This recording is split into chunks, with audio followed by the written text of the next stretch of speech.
गर्म भी महसूस कर सकेंगे। ठीक है। बिस्मिल्लाहिर्रहमानिर्रहीम, अस्सलाम वालेकुम, खुश आमदीद, सुबह खैर, गुड मॉर्निंग। और सुबह के रंग एम न्यूज़ के संग में मैं आप सबको कहती हूँ खुश आमदीद। मैं हूँ नाज़िश खटक और मेरा साथ दे रहे हैं नजमुस साकिब। उम्मीद करता हूँ आप सब खैरियत से होंगे, जहाँ पर भी होंगे खुशबाश होंगे। अल्लाह आप सभी को महफूज रखे। ख़वातीन व हज़रात, आज हमने कुरान करीम की किसी आयत का इंतखाब नहीं किया आज, बल्कि कुछ अर्से कबल मेरे सामने से एक वीडियो गुजरी और उसमें कोई international Islamic scholar lecture deliver कर रहे थे और उनसे एक नॉन मुस्लिम कोई साइंटिस्ट थे। उन्होंने सवाल किया कि कुरान में अल्लाह ताला जो भी फरमाते हैं, आप कुरान को 2 मिनट में जो है वो एक्सप्लेन कर सकते हैं। तो उन्होंने बोला कि मैं 2 मिनट नहीं, मैं चंद सेकंड्स में आपको एक्सप्लेन कर सकता हूँ कि कुरान के अहम टॉपिक्स क्या हैं या मौज़ूआत क्या हैं। So basically he wants the मरकज़ी ख़याल ऑफ कुरान। तो वो मरकज़ी ख़याल क्या है, हमें तो बहसीयत मुसलमान बचपन से मुख्तलिफ़ चीज़ें देख कर अंदाज़ा हो ही जाता है, लेकिन आसान तरीके से अगर मैं बताऊँ तो कुरान करीम 4 चीज़ों के ऊपर जो है वो मबनी है और 4 तालीमात, अहम तालीमात अल्लाह की तरफ से रसूलुल्लाह सल्लल्लाहु अलैहि वसल्लम के ज़रिए इस दुनिया तक पहुँची है। पहली चीज़ उसमें बताया गया है कि खुदा कौन है, किसकी इबादत करनी चाहिए और किसको माबूद जो है ना वो मानना चाहिए, और कौन इबादत के लायक है और कौन नहीं है। क्योंकि इससे कबल बहुत सारे खुदा होते थे, चांद का एक अपना, सूरज का एक अपना, और जानवरों का एक अपना खुदा, आग को भी पूजा जाता था। तो इसलिए कहा गया कि एक अल्लाह है और उसी के ऊपर जो है ना वो आपने ईमान लाना है, उसी की इबादत करनी है, उसी की इताअत करनी है। तो ये पहला कुरान का टॉपिक है अबाउट तौहीद, कि अल्लाह कौन है, किसको माबूद आपने बनाना है और किसकी इबादत नहीं करनी। दूसरा टॉपिक है पर्पज़ ऑफ लाइफ, कि आपको ये जो ज़िंदगी अता की गई है ये बेमकसद नहीं है। हमारे आसपास जितने भी लोग हैं, और सिर्फ हम नहीं, बाकी जो हयात इस दुनिया में बसते हैं, ये जो चरिंद परिंद हैं, ये जो जानवर हैं, जो पौधे हैं, इनकी भी एग्जिस्टेंस का एक मकसद है। अगर इनकी कार्बन डाइऑक्साइड जो है ये ऑब्जॉर्व नहीं करेंगे, ये ऑक्सीजन रिलीज़ नहीं करेंगे, तो हम कैसे जो है वो ज़िंदा रह सकते हैं। तो इनका एक बहुत जो है वो अहम मकसद है।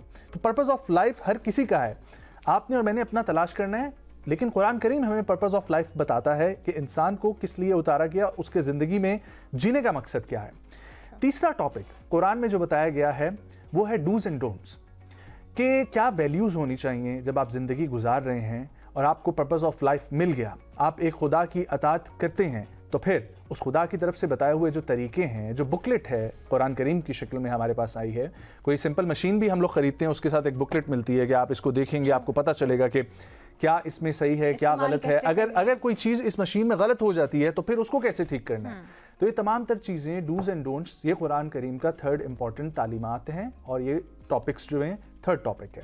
And the fourth one is very important, it's about the eternal life, कि मरने के बाद दोबारा हमने उठना है और हमारी जो असल ज़िंदगी है वो आखिर वाली ज़िंदगी है, जो क़यामत के रोज़ के बाद शुरू होनी है। और वो जो इटर्नल लाइफ है उसी के ऊपर जो हम लोग शुरू में भी कहते हैं कि आपका ईमान तब तक कंप्लीट नहीं है जब तक आप एक अल्लाह को नहीं मानते, रसूल को नहीं मानते, उसकी किताबों को नहीं मानते, फरिश्तों को नहीं मानते, तमाम तर अंबिया को जो है वो नहीं तस्लीम करते, और फिर आखिर में मर के जी उठने को दोबारा जो है वो तस्लीम नहीं करते। सो कुरान के ये 4 टॉपिक्स हैं, तौहीद, purpose of life, dos and don'ts and the eternal life.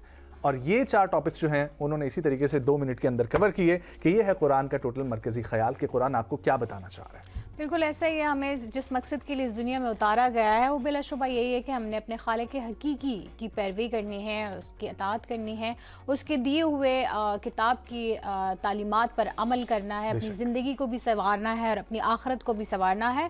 और इस दुनिया में हर इंसान को, हर इवन हशरातुल अर्ज़ को भी एक ख़ास मकसद के लिए भेजा गया है। सो हर किसी की ज़िंदगी का कोई ना कोई मकसद है, बस उस मकसद को पहचानने की ज़रूरत है। इस्लामाबाद को भी अब शंघाई की तर्ज पर जो है वो डेवलप किया जा रहा है, ये कहना है जी हमारे वज़ीर दाखिला मोहसिन नकवी का। और मोहसिन नकवी आपको पता है CDA के भी मामला देख रहे हैं और फ्लाईओवर्स और जितने भी तामीरात इस वक्त इंफ्रास्ट्रक्चर के हवाले से हो रही है वहाँ पर पहुँचे होते हैं। नो डाउट इंफ्रास्ट्रक्चर में तो जिस तरीके से ये गवर्नमेंट पहले भी काम करती हुई नजर आई है और अभी भी जो फोकस्ड है हमें नजर आता है। सो वफाकी वज़ीर दाखिला जनाब मोहसिन नकवी, नारकोटिक्स कंट्रोल के भी चार्ज इनके पास है। इन्होंने कहा है कि शंघाई के अर्बन प्लानिंग हेडक्वार्टर का उन्होंने दौरा किया और शंघाई अर्बन प्लानिंग की हेड मैडम चिन ने वज़ीर दाखिला मोहसिन नकवी का इस्तकबाल किया और शंघाई शहर की मास्टर प्लानिंग, डेवलपमेंट और सहूलतों के बारे में तफसीली ब्रीफिंग दी। मोहसिन नकवी ने शंघाई की जदीद सहूलतों से आरास्ता स्टेडियम का मॉडल भी देखा और शंघाई अर्बन प्लानिंग के तहत तमाम मालूमात को जदीद तर्ज पर यकजा करने के निज़ाम में गहरी दिलचस्पी का इजहार किया। इस मौके पर मोहसिन नकवी का कहना था कि शंघाई शहर तेज़ तरीन तरक्की में अपनी मिसाल आप है और शंघाई की तेज़ तरीन तरक्की की रफ्तार से इस्तेफादा करने के लिए फौरी इक़दाम हम लोग भी करेंगे।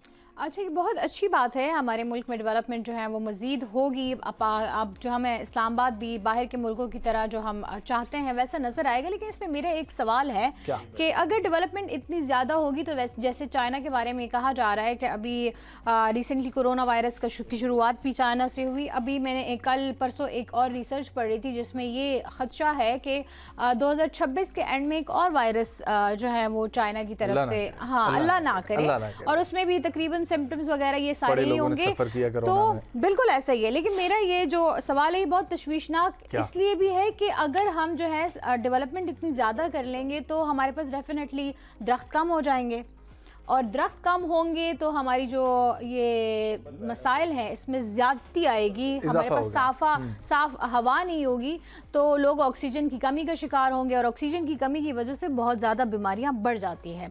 सो ये एक है हमारी तशवीश। अब लेट्स सी क्या होता है, लेकिन ये एक है लम्हा फिक्रिया कि हमें इस पर सोचना ज़रूर चाहिए कि हमें दरख्त काटने नहीं चाहिए बल्कि मज़ीद बढ़ाने चाहिए, और हमें एक ऐसा नेचुरल हैबिटेट फराहम करना चाहिए अपने मुल्क में, अपने शहर में। जिस तरीके से मुझे भूटान का बहुत अच्छा लगता है। आपको पता है भूटान वाहिद दुनिया में एक ऐसा मुल्क है जहां पर एक जानवर एक कोने से मुल्क के दूसरे कोने में ट्रैवल कर सकता है फ्रीली, क्योंकि वो सारा जो है वो जंगल का ख्याल रखा गया और जंगल टू जंगल कनेक्टेड है वहां पर। बस यही बात। सो वो जहां पर रोड्स टू रोड्स कनेक्टिविटी है वहीं पर जंगल टू जंगल कनेक्टिविटी की वजह से वहां पर यही है कि हर जगह डेवलपमेंट इतनी ज्यादा होती है, हर कंट्री डेवलप होना चाहती है, ठीक है, और इस डेवलपमेंट की दौड़ में, इस मुल्क की तरक्की की दौड़ में हम बिल्डिंग्स बनाते जाते हैं, कारखानों पे कारखाने बनाते हैं, कंट्रोल कर सकते हैं, और वो है नए शहर आबाद करके।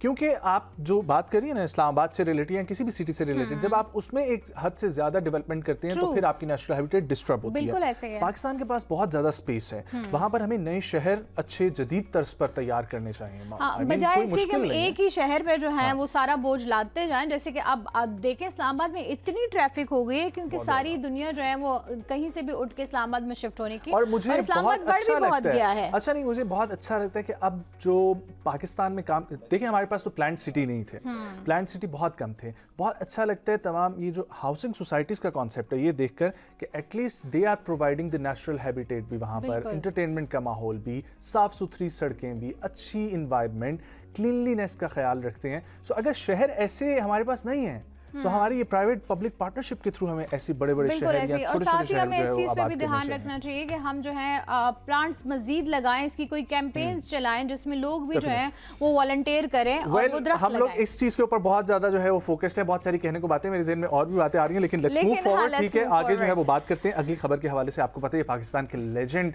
सिंगर एक गुजरे हैं जिनको इंडिया ये कहता था कि इनके गले में जो है ना वो भगवान बोलता है।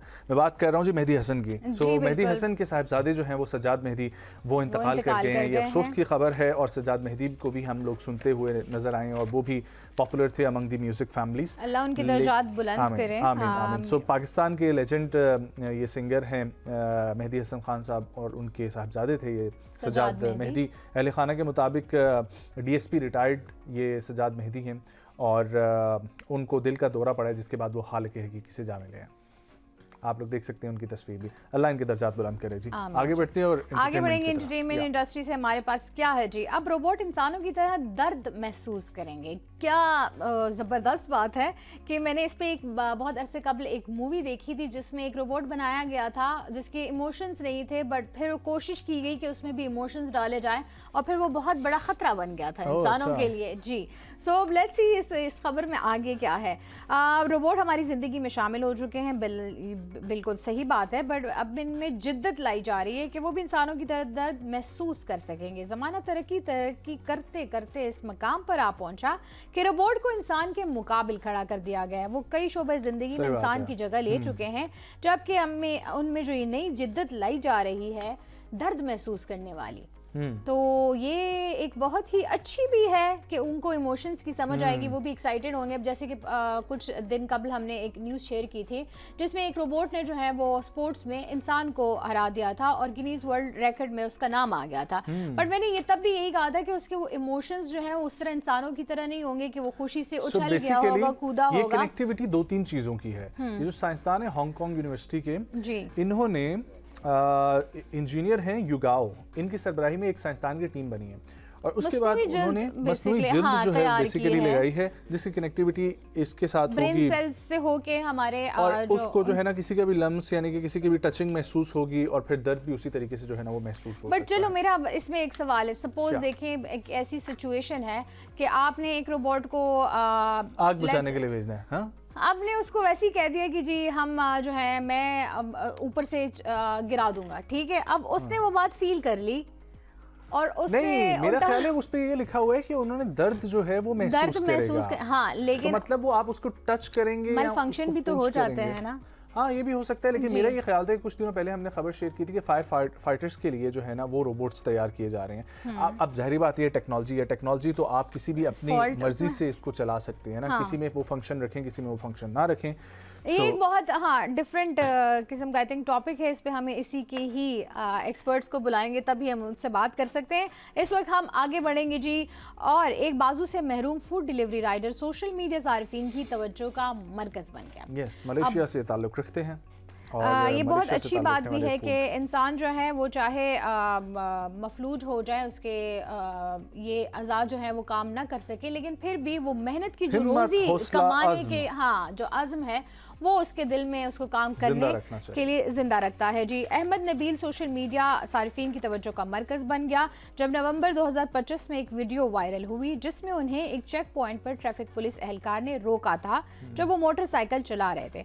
पुलिस एहलकार ने उनसे पूछा कि आपको क्या हुआ है। मई 2017 के हादसे में उनकी मोटरसाइकिल पर सड़क जो है पर फिसल गई थी और उसमें आग भी लग गई थी, जिसकी वजह से उनका एक हाथ जो है वो अब नहीं रहा। लेकिन उसके बावजूद खुद घर के वो कमाने वाले हैं, अपने घर का सरबराह है, तो वो जो मेहनत से कमाने की लगन है वो उनको ज़िंदा रखे हुए हैं और इवन उनका हाथ नहीं है, लेकिन उसने इसको अपनी माजूरी या महरूमी नहीं समझा बल्कि इसको अपनी दौलत समझा।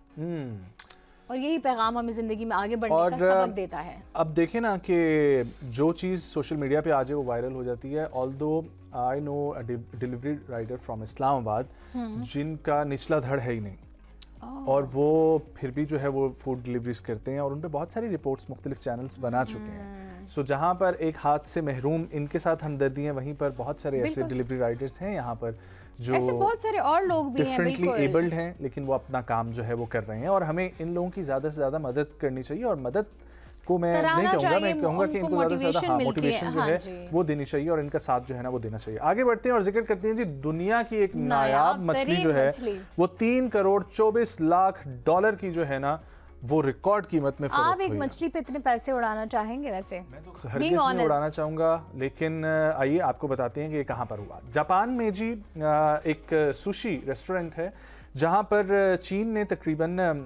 243 किलोग्राम वजनी एक नीले जो है ना कलर की ट्यूना फिश जो है वो वहाँ पर आई थी और वो इतने में फ़रोख्त हुई है, जिसको ख़रीदा गया है क्यूमोरा कॉरपोरेशन के सदर किबिशी क्यूमोरा ने। और जापान में ट्यूना किंग भी इनको कहा जाता है और ट्यूना किंग इस वजह से कहा जाता है क्योंकि सबसे ज़्यादा ट्यूना मछलियाँ जो है ना वो ख़रीदते हुए नज़र आते हैं।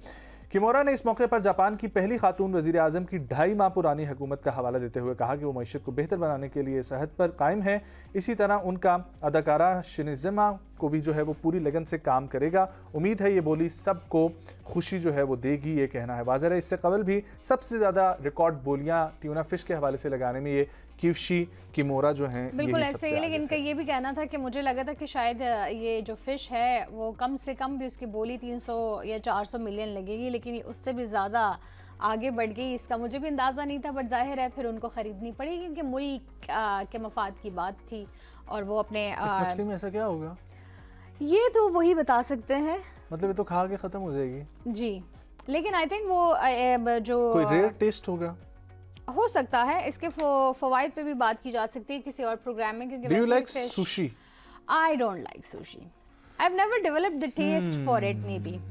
Okay, let's move forward then and talk about the sports और Sports now. sports के ग्राउंड से हमारे पास क्या है, आइए आपको वो बताते हैं। फुटबॉल ग्राउंड में पैराट्रूपर के तमाशाइयों पर गिरने का अनोखा वाकया पेश आया है। जैसे आप भी पिछले देखिए- दिनों में हमने बताया था शेया गिल पर जो है वो ड्रोन ड्रोन गिर गिर गया था, अब जो है पैराट्रूपर ही तमाशाइयों पे गिर गया है।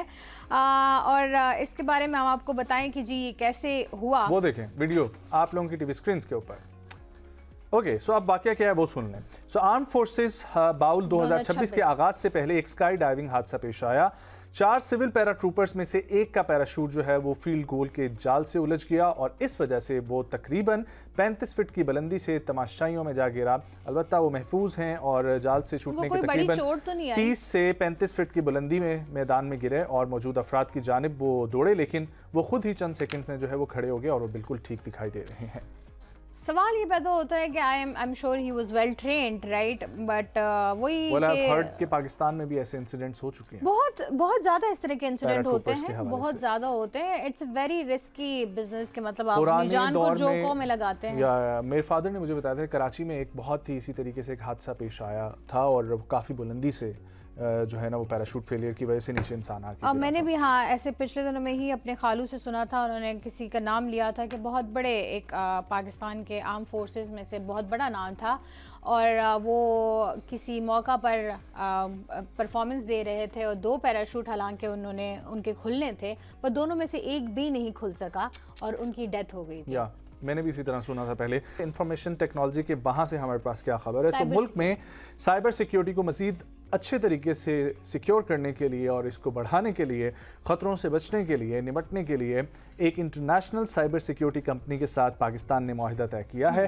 Pakistan national computer emergency response team PKCERT के और आलमी साइबर सिक्योरिटी कंपनी कैस्परस्की के माबैन एक अहम मुआहिदा जो है वो तय पा गया है और PKCERT और कैस्परस्की के दरमियान ये शराकत दारी मुल्क में साइबर मज़ाहमत को मजबूत करने पर मरकूज़ है और ये इश्तराक इस्तेदादकार में इजाफे के लिए भी काम कर सकता है। एक बासलाहियत साइबर सिक्योरिटी अफरादी कुव्वत तैयार की जा सकेगी जो कौमी और बैनुल अक़वामी मयार की होगी और पाकिस्तान को, हमारी फायरवॉल को तमाम तर जो है वो साइबर हमलों से महफूज रखने में ये बड़ा अहम किरदार अदा करेगी। और आपको मालूम है कि टेक्नोलॉजी जब बूम पकड़ती जा रही है, हमने हालिया मई के दौर में भी ये चीज़ें देखी थी कि पाकिस्तान उस वक्त अपने मिसाइल इसी वजह से फायर नहीं कर रहा था जब पाकिस्तान में ड्रोन जो है वो आकर इंडिया के पहुंच रहे थे, क्योंकि बताया जा रहा था कि साइबर अगर हम कहीं से भी अपना लॉन्च करेंगे पैड तो उसकी लोकेशन मिलेगी। इस वजह से अब साइबर का दौर है, अब IT का दौर है और हमें अगली जंगों के लिए ऐसे ही तैयार होना है। और उससे भी हट के ये साइबर क्राइम्स और साइबर चीज़ें बहुत ज़्यादा बढ़ती जा रही हैं, तो इनकी ट्रेसिंग के लिए अगर कोई छोटा सा स्कैम भी अगर कोई किसी के साथ करता है तो उसकी भी ट्रेसिंग आसान हो सकेगी अगर हमारे पास अपनी साइबर सिक्योरिटी की जो है ना वो पूरी कोशिश मजबूत हो। बिल्कुल ऐसा ही है और ये बहुत अच्छी बात भी है क्योंकि हालिया दिनों में हमने देखा है आजकल साइबर सिक्योरिटी और इन बेसिकली इन टेक्नोलॉजी के आने से ना बहुत ज़्यादा स्कैम्स होते हैं। लोगों को आपने देखा होगा फ़ोन्स पे मैसेजेस आते हैं तो लोगों के पासवर्ड्स ले लिए जाते हैं, चाहे वो बैंक अकाउंट। मेरी अम्मा के साथ अभी रिसेंटली फ्रॉड हुआ। हाँ, मेरे इवन दूसरे अंकल हैं एक, उनसे जो है किसी ने सपोज मेरे ही रिश्तेदार बन के मैसेजेस किए कि जी मुझे 4 लाख रुपए चाहिए और मैं आपको कल परसों भेज दूंगा और बहुत इमरजेंसी और मुझे भी, और उन्होंने भेज दिए। मेरी मदर को फोन आया कि हम हॉस्पिटल में बैठे हुए हैं, हमारे पैसे गलती से आपके पास चले गए हैं तो आप जरा चेक करें। उन्होंने चेक किया, उन्होंने बोला कोई ऐसा मैसेज नहीं आया। सो उन्होंने रिकॉर्डेड मैसेज जो ऑलरेडी होता है ना किसी का मैसेज पैसे को भेजे उन्होंने फॉरवर्ड किया। सो इन्होंने देखा, इनको समझ नहीं आई, इन्होंने देखा ऊपर 3-4 नंबरों से ही मैसेज आया हुआ है, सो इट मींस के बैंक का ही आया होगा। इनको बोला कि आप जो है वहां पर जाएं और पैसे हमें भेज दें, तो उन्होंने पैसे भेज दिए। बिल्कुल ऐसे ही है वो 4 लाख रुपए। जब मैंने भी सुना तो मैंने कहा आपको एक बार मैंने कहा उनसे पूछ लेते जिनका उनका मैसेज था, तो कहती मुझे क्या पता था, इमरजेंसी में तो इंसान ये नहीं देखता कि मैं पहले वेरिफिकेशन कर लूं कि आया ये बंदा है कि नहीं। सो वो भी फिलहाल FIA के ज़ेरे समाअत है वो केस भी, बट ऐसे बहुत ज़्यादा केसेस जो है मैं रिसेंटली देखने में आए थे। सो ये बहुत अच्छी बात है, इंटरनेशनली जो है मुआहदे हो रहे हैं और हम इस पे काबू पाने के लिए जितना इसमें जिद्दत आ रही है उसके साथ ही इसके मुज़र असरात जो है उस पर भी हम काबू पाने के लिए इक़दाम करेंगे। ओके जी, सो न्यूज़ सेगमेंट हमारा यहाँ पर इख्तिताम पर पहुँचा।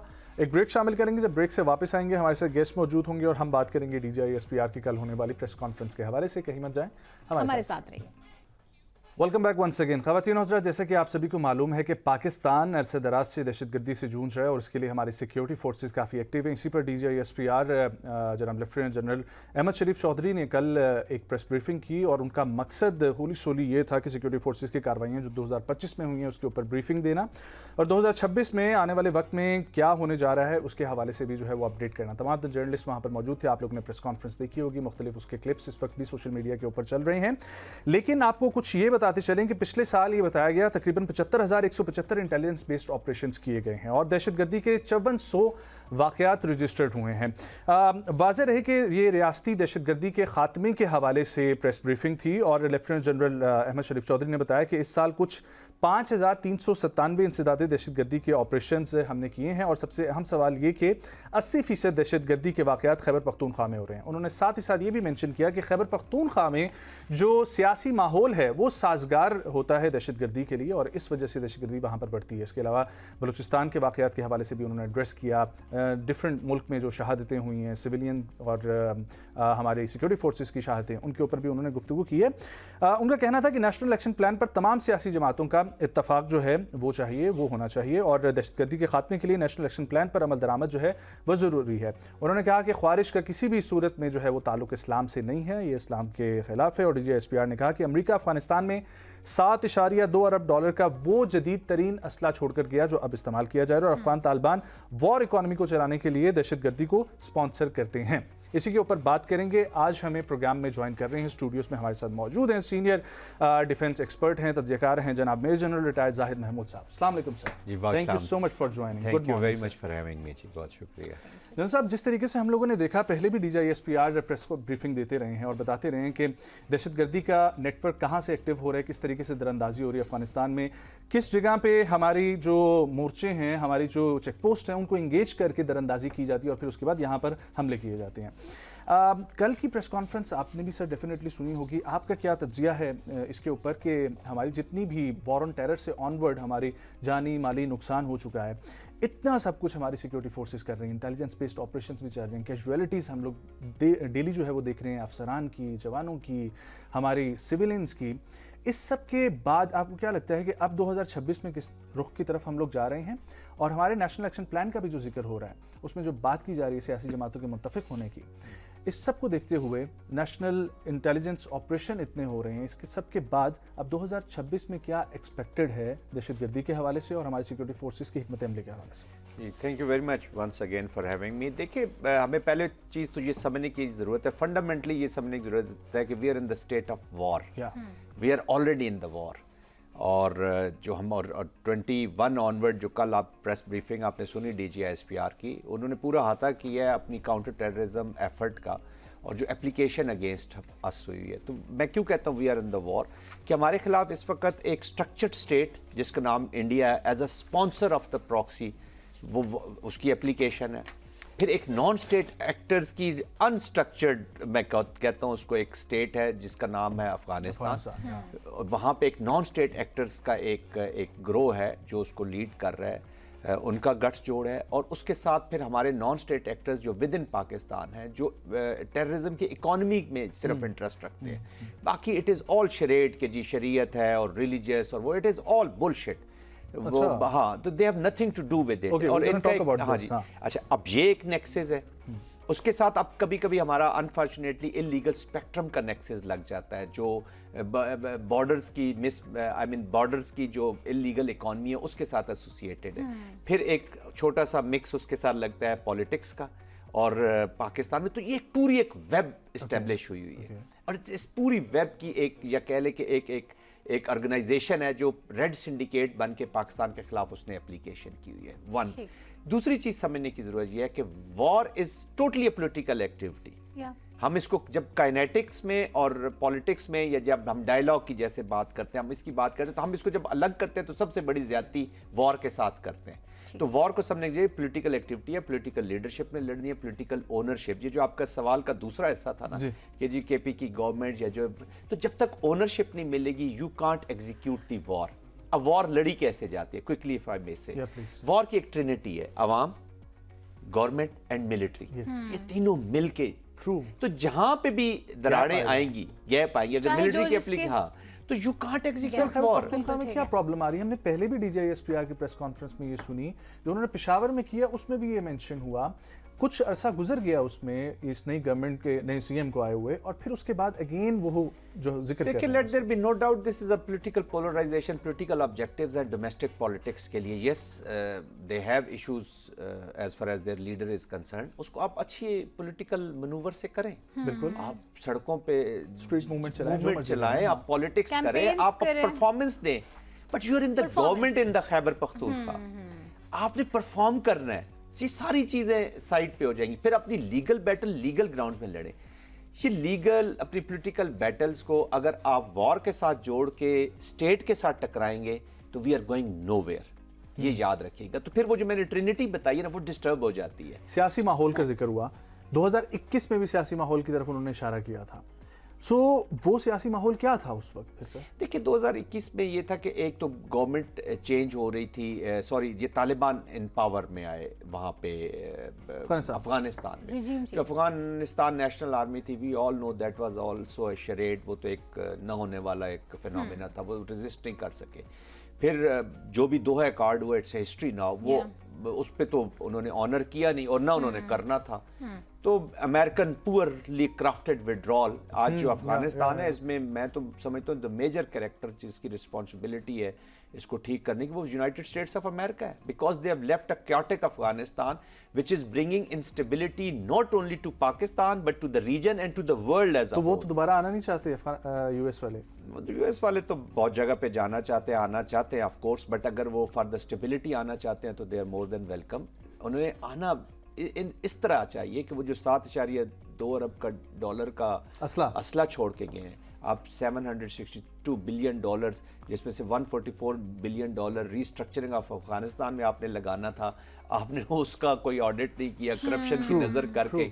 तो आप एक वो कहते हैं ना कि एक पिन निकाल के आपने ग्रेनेड रीजन में रख दी है, वो किसी वक्त कभी पाकिस्तान पे फटता है, कभी ईरान पे फटता है, कभी चाइना पे फटता है। तो I think this is a complex situation. Geopolitics की अगर हम बात करें, पाकिस्तान से बात करो कि हम आगे की पूरे खित्ते के अमन की अगर बात करें, तो इस वक्त सिर्फ हम ही वॉर में नहीं है, बल्कि हमें नजर आ रहा है कि बाकी कंट्रीज में भी यही सिचुएशन हो रही है।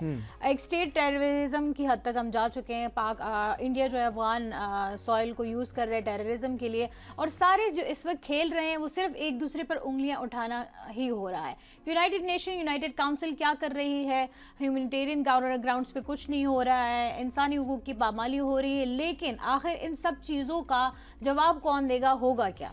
देखिए, नाज़िश आपने बिल्कुल सही अवामिल का जिक्र किया है। रूल बेस्ड जो सोसाइटीज फंक्शनिंग है दुनिया की, वो डिस्टर्ब हुई है। माइट इज राइट चल रहा है, और इसी तरीके से रीजन में भी एक पावर ने अपने आप को सो कॉल्ड, जो अपने आप को शीशे में देख के कहता था तो गीदड़, लेकिन शीशे में देख के अपने आप को ना शेर समझना शुरू हो जाता था। इंडिया की मैं बात कर रहा हूँ, उसने भी एक न्यू नॉर्मल सेट करने की कोशिश की, तो न्यू एबनॉर्मल सेट हो गया, डिफाइंस हुई। तो ये रूल बेस्ड सोसाइटीज चैलेंज है, जो कॉन्फ्लिक्ट मिटिगेशन के या कॉन्फ्लिक्ट मैनेजमेंट के इंस्टीट्यूशंस हैं like United Nations, they are under stress. America का आप एप्लीकेशन देख रहे हैं डिफरेंट मोड्स में, इसी तरह रीजनल जो एप्लीकेशन है। बट रीजन में एक गुड थिंग इज कि एक as far as Afghanistan is concern एक कंसेंसस ज़रूर है। आपने मास्को फॉरवर्ड का देख लिया, आउटकम देख ली, आपने SCO में देख ली, अफगानिस्तान को आइडेंटिफाई किया गया। और अब सिगार की रिपोर्ट के बाद तो आई थिंक किसी को कोई दुनिया में शक नहीं होना चाहिए कि अफगानिस्तान है कैसा।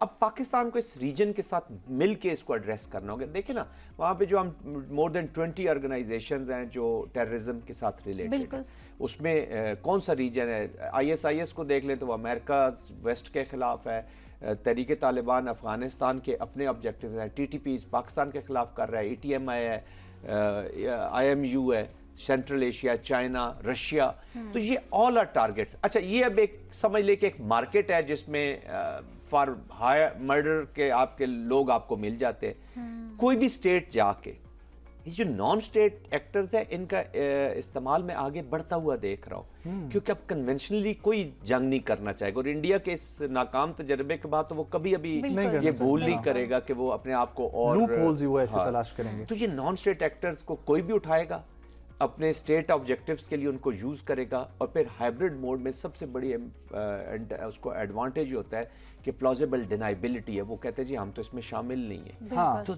इसको इसका एक्ट बढ़ेगा। तो अफगानिस्तान जो है वो एक मार्केट है, आप जाएं अपनी मर्जी का ख़रीदें, उन्होंने कौन सा है आप उनको यूज़ करें। तो that's why this is complex situation. जैसा एक कंफ्यूजन है जी बिल्कुल, एक कंफ्यूजन ये है कि कुछ दिनों पहले यहीं पर एक और तज्जियाकार हमारे साथ बैठे हुए थे, जब मैंने, क्योंकि मेरी भी यही थॉट थी कि अफगानिस्तान जो है, क्योंकि पहले जिक्र जो है वो हमारे साबिक DGI भी इस हवाले से कर चुके थे कि अफगानियों को पैसा चाहिए, उन्हें पैसा जहाँ से मिलेगा वो वहाँ पर जाएंगे। भारत खुद भी ये बात करता हुआ हमें नज़र आता है। लेकिन जनरल साहब, ये पॉइंट जब मैंने आगे रखा तो मुझे बताया ये गया कि नहीं, वो लोग शरीयत के ऊपर जो है ये कर रहे हैं कि पाकिस्तान में शरीयत जो है उस तरीके से नहीं है। तो मैंने उनको बोला कि वो फिर कुफार का इस्तेमाल करके हमारे ऊपर आ रहे हैं। तो वो बोलते हैं कि वो तो माले गनीमत के तौर पर उसको समझते हैं। तो इस वक्त थीरी है क्या अफगानियों की, और वहाँ पर जो बसे हुए तालिबान हैं उनकी थीरी क्या है? अच्छा, अफगानियों की थीरी को जरा अलग कर दीजिए। तालिबान है और टेररिस्ट है। Unfortunately people of Afghanistan are the biggest victim. वो हमसे भी बड़े, नो डाउट। और दे हैव मुझे बहुत अफसोस होता है। और अगर किसी ने अफगानिस्तान की अवाम की सेंटिमेंट्स को जानना हो ना, तो मैं एक छोटी एक ही एग्जांपल देता हूँ हमेशा। आपको याद होगा 2021 में जब बगराम से C-17 उड़ा US मिलिट्री एयरक्राफ्ट, तो उसके साथ लोग उसके साथ स्ट्रो आउट हो रहे थे। उनमें एक बच्चा था जकी was a footballer Afghanistan Kabul का। तो वो इसलिए उस स्ट्रो आउट हुआ, उस लैंडिंग गियर के साथ लटक के उसने अपनी जान दे दी कि उसको अपना मुस्तकबिल नहीं अफगानिस्तान में नजर। उसको डर था कि मैं शॉर्ट पहन के यहाँ पे खेल नहीं सकूंगा और मेरा तो मुस्तकबिल ही नहीं है, ये तालिबान तो मुझे कभी। तो ऐसा बहुत से जकीज हैं जो स्ट्रो आउट होना चाहते हैं। 4.6 million girls are out of school, 2.46 अभी रिसेंटली स्कूलों से बाहर चली गई हैं। तो इस्लाम में इसमें से मुझे शरीयत वाली कोई जरा बात बता दीजिए कि कौन सी available. It is all charade, use of religion, और नया फिनोमिना भी नहीं है। बहुत हिस्ट्री में भी आप इस्लाम के नाम बिकता बहुत है, लोगों बिकता है, इमोशनली ब्लैकमेल करते हैं। अपना सवात आपने को याद होगा, यहाँ पे मुल्ला रेडियो साहब और ख़वातीन जो अपने जेवर भी उसको देती रही, डोनेट करती रही, और वो उसको इलिटरेट यूज़ करते हैं। So this is just a charade. अच्छा, ये प्योरेस्ट नहीं है। देखे ना, ये जिस तरीके से लिंचिंग करते हैं, लोगों को मारते हैं, ये तो हमारे सामने है। तो इसको यूज करते हैं। तालिबान की आप उसके बारे में क्या कहेंगे कि उनका माइंडसेट क्या है? आखिर ये सब क्रिएट करके, कियोस क्रिएट करके मुल्क में, और क्या आलमी सतह पर बदअमनी क्रिएट करके क्या? अब वो देखें, वो छोटा सा एनालिसिस है कि वो पावर में आए कैसे हैं। With the gun barrel, children of conflict. उन्होंने ब्लैकमेल किया, उन्होंने जो भी किया, एक सिचुएशन क्रिएट की। और United States of America 20 years application के बाद यहाँ से दोबारा निकलना चाहता था। पहले भी पावर में आए, पहले जो यूज उन्होंने शरेड प्योरेस्ट फॉर्म में किया, ठीक है, वो कर दिया। दे वर डिफरेंट ऑल्सो, ये भी मैं बताऊँ आपको। अब मुल्ला उमर में और मुल्ला याकूब उनके बेटे, जमीन आसमान का फर्क है उनकी जो एप्लीकेशन है। अभी अगर वो कंफ्यूजन छोड़, देखिए तालिबान का सबसे बड़ा दुश्मन अफगानिस्तान में क्या है? वो है पीस। अगर वहां पे पीस हो जाएगा तो इनका पावर में रहना बहुत मुश्किल हो जाएगा। इनको डेमोक्रेटिक प्रोसेसेस करने पड़ेंगे, इनको ऑल इंक्लूसिव गवर्नमेंट बनानी पड़ेगी, इनको आंसरेबल होना पड़ेगा लोगों को अपनी परफॉर्मेंस से। अभी तो आप बंदूक के जोर पे इंटिमिडेशन, कोरिजन करके आप जो मर्जी कर ले। तो अगर ये कॉन्फ्लिक्ट खत्म हो जाए और एक फियर खत्म कर दें उसके अंदर से, तो लोग तो फिर इनसे सवाल करेंगे। तो ये रहना ही उसी कॉन्फ्लिक्ट मोड में रहना चाहते हैं, टू स्टे इन पावर।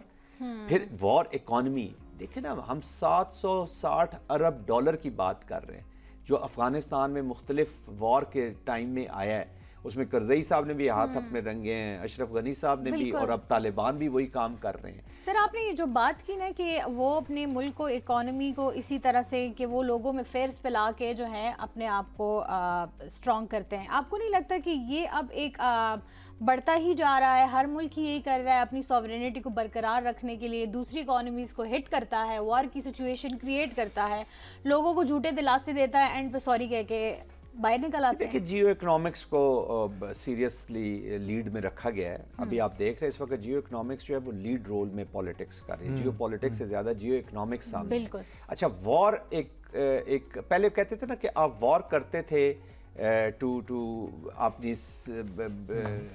लड़ते थे और इकोनॉमी को बेहतर करते थे। अब आप वॉर क्रिएट करते हैं जी। So you create a war और वो इसीलिए करते हैं जिस तरफ आप इशारा कर रही है, but this is how the real politics is. So Pakistan अपनी सॉवरेनिटी को प्रोटेक्ट करने के लिए अभी क्या कर सकते हैं, क्योंकि इस वक्त हमने देखा केपीके अफगानिस्तान, अब केपीके में 2025 के साल में सिर्फ 80% जो है वाक़यात पेश आए हैं, जिसमें हमने 699 की सारी स्टोरीज भी पढ़ी कि कितने सिक्योरिटी फोर्सेस के लोग उसमें शहीद हुए हैं।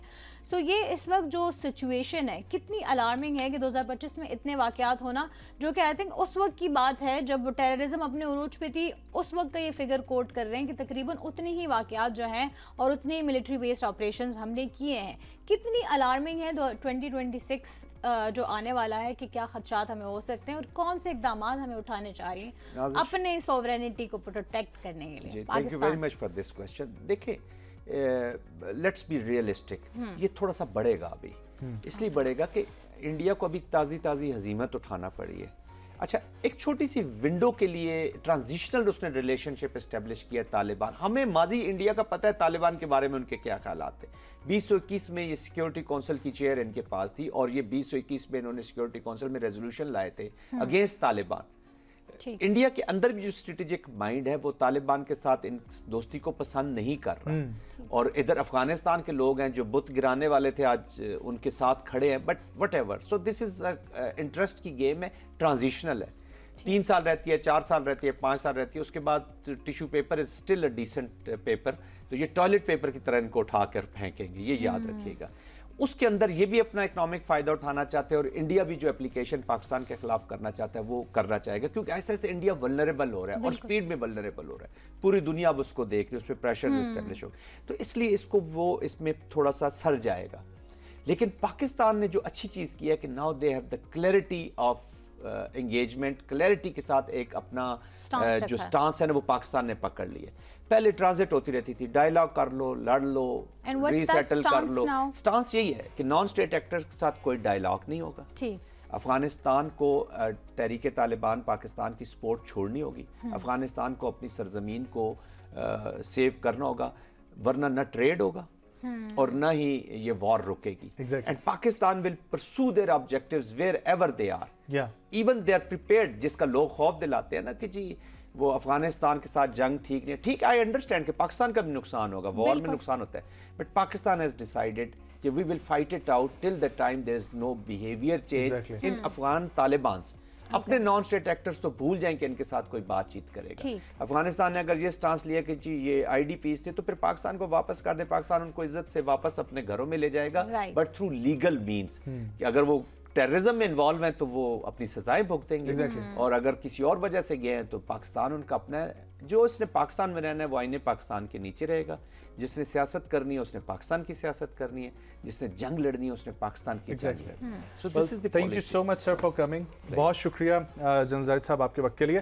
ख़वातीन हज़रात, जिस तरीके से जनरल साहब ने फरमाया, 3 चीज़ें बहुत इंपॉर्टेंट है। कल हम लोग DISPR की भी इसी बात से सुन रहे थे कि पूरी कौम की जंग है, ये सिर्फ पाकिस्तान की मिलिट्री की जंग नहीं है, पाकिस्तान के लोगों का इसमें होना बहुत ज़रूरी है, उनकी सपोर्ट बहुत ज़्यादा ज़रूरी है। खासतौर पर खैबर पख्तूनख्वा बलूचिस्तान में जो अमायदीन जो कबीले हैं उनकी सपोर्ट बहुत ज़्यादा ज़रूरी है, और उसके साथ साथ हमारी जो नेशनल एक्शन प्लान उस पर अमल दरामद की बहुत ज़्यादा ज़रूरत है, ताकि सियासी क़यादत, अस्करी क़यादत और अवाम सब जब एक पेज पर होंगे तो मुत्तहिद होकर कोई भी कॉम्प्लिकेशन है उससे गुजरा जा सकता है और उसको निपटा जा सकता है। Welcome back once again. आप सभी को जैसे कि मालूम है कि हम सेकेंड हाफ में अपने प्रोग्राम में लाइट से टॉपिक डिस्कस करते हैं, और इसी हवाले से हम लोग बात करेंगे आज मीडिया इंडस्ट्री के हवाले से। Main stream media, OTT platforms, बहुत ज़्यादा हमारी नौजवान नस्ल और हम सभी लोग कंटेंट कंज्यूम कर रहे हैं।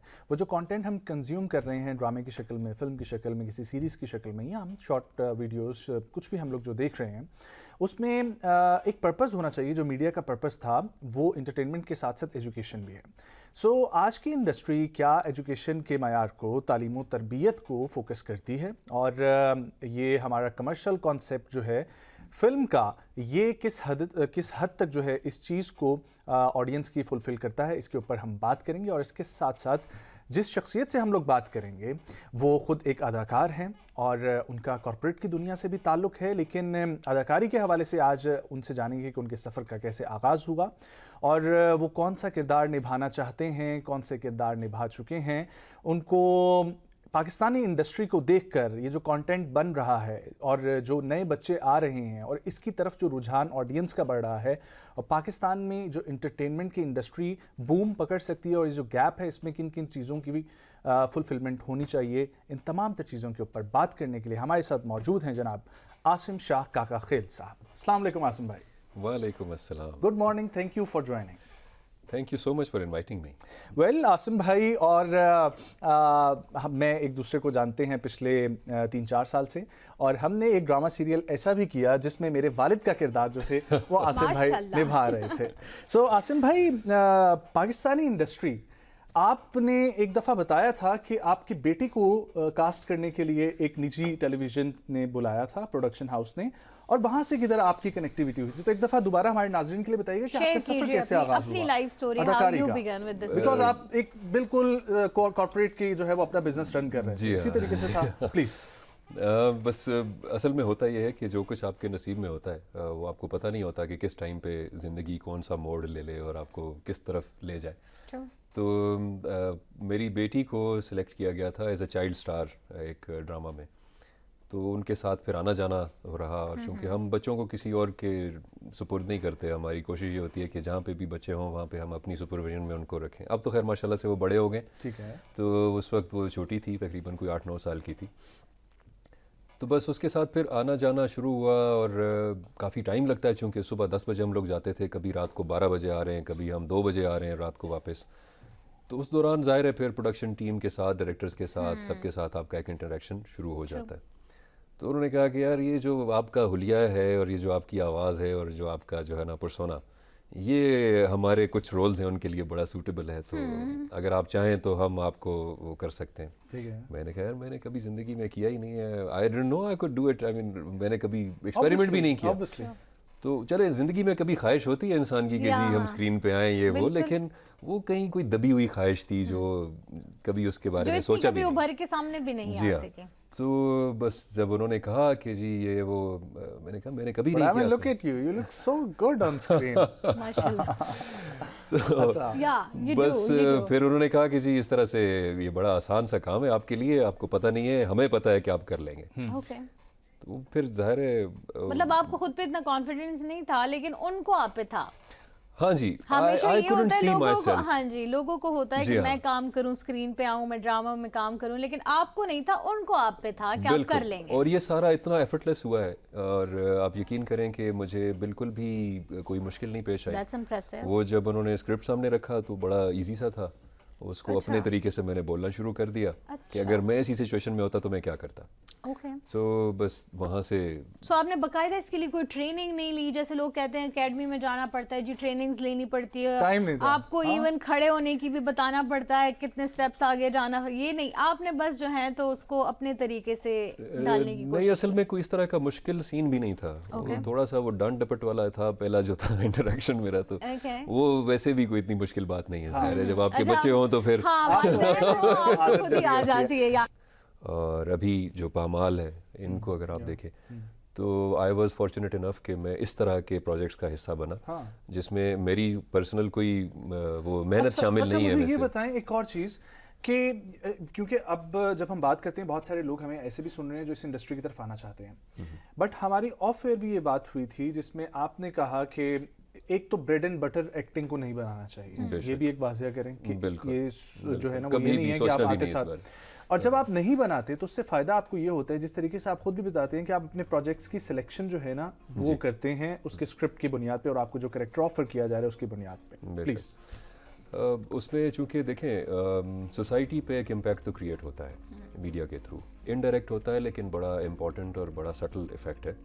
और ख़ास तौर पे जब आप देखें घर में, चूँकि ड्रामा ज़्यादातर कौन लोग देखते हैं, मर्दों में से बहुत कम लोग हैं कि जिनके पास इतना टाइम हो सकता है किसी को कोई एक चीज़ क्लिक कर गई और वो उन्होंने देखना शुरू कर दिया, या बाद में बिंज वॉचिंग की और इकट्ठा जब कोई एक सीरीज़ ख़त्म हो गई, कोई ड्रामा जो है वो कंप्लीट हो गया तो उसके बाद उन्होंने इकट्ठा उसकी जो वेब पे जितना अवेलेबल है मटेरियल वो सारा देख लिया।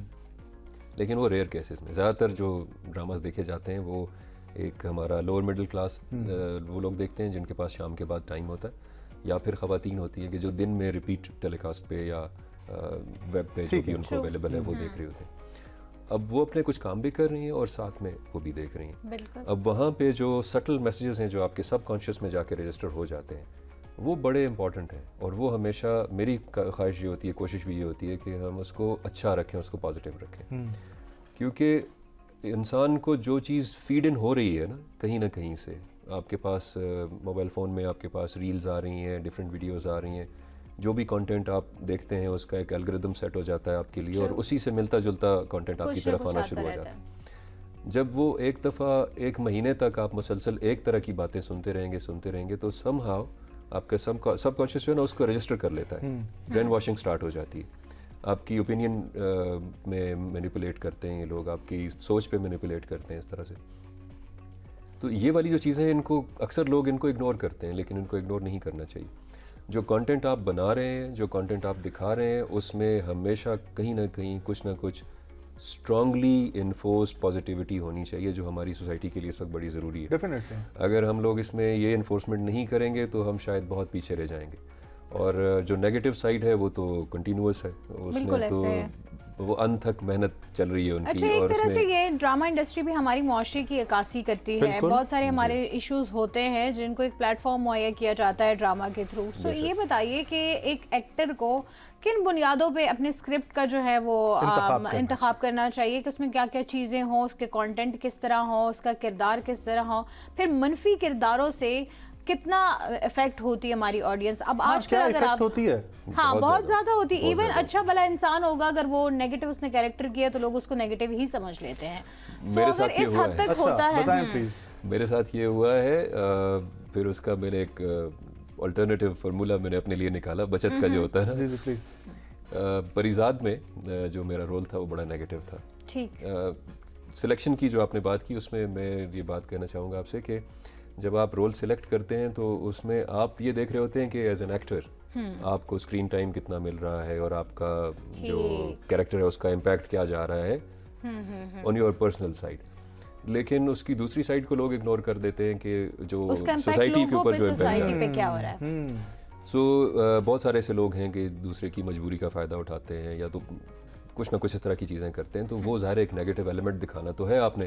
अब सारे के सारे लोग तो पॉजिटिव नहीं हो सकते। तो मेरा जो परिजाद में जो रोल था वो इस तरह का ही था, तो उसमें लोग आज तक जिस चीज़ को याद करते हैं कि ओए अच्छा वो परिजाद वाले हैं जिन्होंने वो शायरी खरीद ली थी। या हालांकि उसकी मुंह मांगी कीमत उसको दी गई, लेकिन वो ह्यूमन सेंटिमेंट। आयजा खान का जो ड्रामा था, दो बोल, आपका लगाव अदब के साथ कितना था। हाँ जी, और दो बोल में जो आयजा खान का कैरेक्टर था, ठीक है, उसके बाद आयजा खान को वो राह चलते अपने हस्बैंड के साथ जा रही थी, उसको 2 टके की औरत बुलाने लगे थे एक्चुअल में लाइफ में। सो इसका इम्पैक्ट सोसाइटी पे जो हो रहा है, तो क्या हम ऐसा कंटेंट नहीं क्रिएट कर सकते जिसमें सिर्फ मैसेजेस पैगामात ही और हम अपने मुआशरे को बेहतर बना सकें? लेकिन हम तो जब एक ड्रामा दिखा रहे हैं उसमें एक पॉजिटिव आंसर है, एक नेगेटिव आंसर भी तो दिखाना है, क्योंकि वो भी सोसाइटी का पार्ट है। बट सर हमेशा नेगेटिव जो चीज़ है वो लोगों को अट्रैक्ट ज़्यादा करती है। और दूसरी जो बात है, अनफॉर्चुनेटली हम थोड़ा सा, हम चूंकि एक क्रिएटिव साइड है, तो मैं क्रिएटिव जो लोग हैं हमारे जो क्रिएटिव काम कर रहे हैं उनको थोड़ा सा मैं गुजारिश करना चाहूँगा कि जो नेगेटिविटी है उसको इतना हाईलाइट ना किया जाए कि वो लोगों को इम्प्रेस करना शुरू कर दे या इंस्पायर करना शुरू कर दे। अच्छा सर, कंटेंट पे मैं आना चाहूँगी, फिर मैं भूल ना जाऊँ। एक चीज़ आजकल बहुत आम हो गई है, बेशक वो कह रहे हैं कि इसकी रोकथाम होनी चाहिए, लेकिन डोमेस्टिक वायलेंस बहुत ज़्यादा दिखाया जा रहा है, इवन शराब नोशी बहुत ज़्यादा दिखाई जा रही है, खुल्लम खुल्ला इतनी ज़्यादा मॉडर्निज्म दिखाई जा रही है जो कि हमारे शरई और उस कवानीन के ख़िलाफ़ है, और लोगों, हमें पता है कि लोग उससे इम्पैक्ट लेते ही हैं। बेशक हम साथ ये कह रहे हैं कि तंबाकू नोशी सेहत के लिए मुज़र है, लेकिन फिर भी हम वो दिखा रहे हैं। लेकिन वो तो इतने अरसे से अगर आप देखें तो हमारे नोट्स के ऊपर भी लिखा होता था कि जी हुसूल रिज़्क़ हालाल ऐन इबादत है, लेकिन उधर से रिश्वत शुरू हुई। जी।